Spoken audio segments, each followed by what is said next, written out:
Chapter 22. Story First, Fight Later. Read by Miss Frank. Both groups of squirrels turned toward Charette. The old man chuckled. He said, "Charette, you silly girl, look around you. You're in the grove, dear." But his friends and neighbors stared at the newcomers in bewilderment. "Who are you all?" one of them called out. "Why are you here?" someone shouted. "Why did all of you come at once? What do you want?" A grumbling arose. The shouts turned quickly to, "Get out of here! Leave us alone! And go back to your own grove." But, said Charette. "Who's gonna make us?" said Burke. He stepped forward, ready to fight.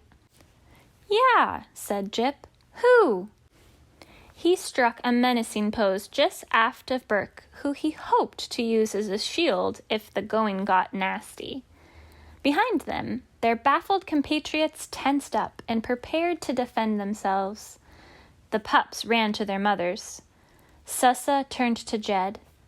"Now what?" she said. Jed jumped up onto a stump where he could be seen by everyone. "We are squirrels, like you," he said, "and we brought our own nuts. May I tell you a story?" Story first, fight later, as the saying goes. Jed hoped it would hold true. He wasted no time.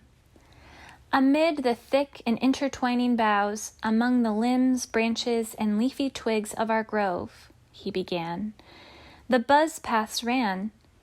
Even the very oldest squirrel cannot remember a time when they were not there." The squirrels crept toward him. Without planning to, they stood closer and closer together. Maybe you have been in a group of people, all listening together to a really good storyteller. Maybe it's your Uncle Norrell at Thanksgiving dinner. Everyone listens together and laughs together, and it makes us feel closer. It makes us feel like a family. Jed was a quiet squirrel. He wasn't a performer, but he forgot himself and he spoke from his heart. He was so sure now that every squirrel would want to hear this story that they did. He told of the hawk, the new grove, the reddish squirrels, Chai and Sussa, and the terrible cutting. He told how no one would listen and how they came up with the idea of the game.